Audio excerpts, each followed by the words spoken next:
Hello and welcome back. Today we are going to talk about a very useful, very common social skill. That is, introducing people to each other. This isn't just about saying names. It's about making connections, showing respect, and helping conversations start smoothly. When you introduce people well, you make everyone feel more comfortable.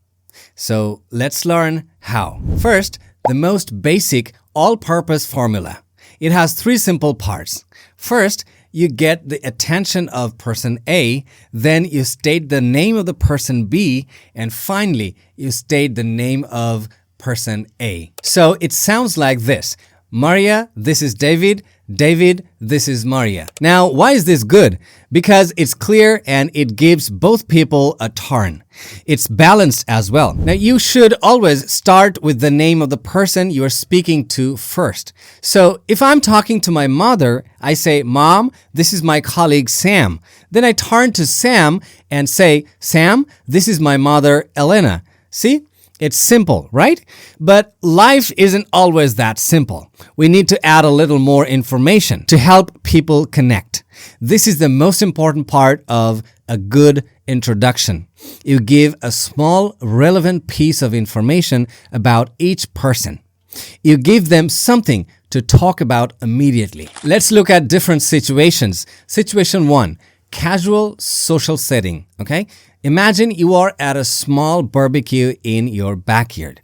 Your friend from the gym, Leo, arrives and you want to introduce him to your neighbor, Anna.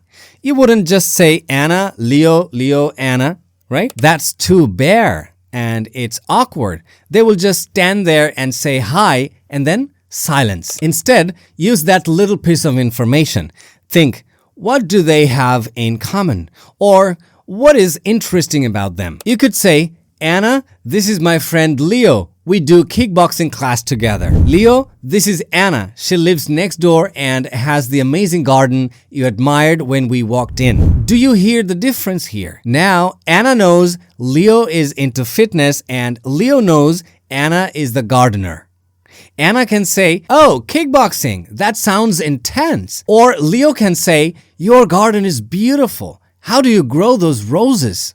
The conversation now has a starting point, and you did that. Situation 2, formal or respectful setting. Now imagine you are at a more formal family dinner. Your university professor, Dr. Lee, has come over. You need to introduce her to your grandfather. Here, respect and titles are important, okay? So the rule is you introduce the person of higher status or greater age to the person you wish to honor. Sounds complicated, but it's not. Let me explain. You say the name of the more honored person first. So you would turn to your professor and say, Dr. Lee, I would like to introduce you to my grandfather, Mr. Costa. Or, Dr. Lee, this is my grandfather, Mr. Costa.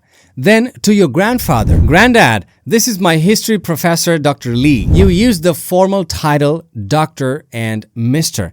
You showed respect to both, but you directed the introduction first to the professor, acknowledging her professional status. The information you gave is their relationship to you and their title. This helps them understand the context immediately. Now, situation 3, business or professional networking. Picture a conference. You are with a coworker, Ben. You see a client, Miss Garcia, approaching. Your job is to make a professional connection. Here, the information you add is about their role or their work. It's relevant to business. You would say, Miss Garcia, it's good to see you. I'd like you to meet Mr. Ben from our design team. He's the expert on the graphics for the new project. Ben, this is Miss Garcia from Suncarp, our client who gave us the fantastic feedback last week. What did you do? You gave Miss Garcia a reason to talk to Ben, a project graphics. You gave Ben a reason to talk to Miss Garcia, her feedback. You made their professional connection clear. And this is efficient and helpful. A quick but important tip. If you forget someone's name, don't panic. Be honest and polite. You can say, I'm sorry, I've just drawn a blank on your name. Or to the person you know better, you can say, could you introduce yourself to John? It's better to be honest than to avoid the introduction. Finally, after you give the names and the little information, your job isn't completely finished. Often you can help the conversation take its first step. You can add a small prompt. After saying, Leo, this is Anna. She lives next door. You can add, she just got back from a trip to Portugal. Now Leo can ask, oh, Portugal, what part? This is like giving them a little push to start talking. To practice, think of two people you know. How would you introduce them? What one piece of information would you give? Is it casual, formal, professional?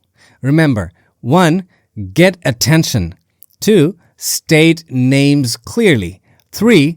Add a small relevant connection. And 4, be mindful of respect in formal settings.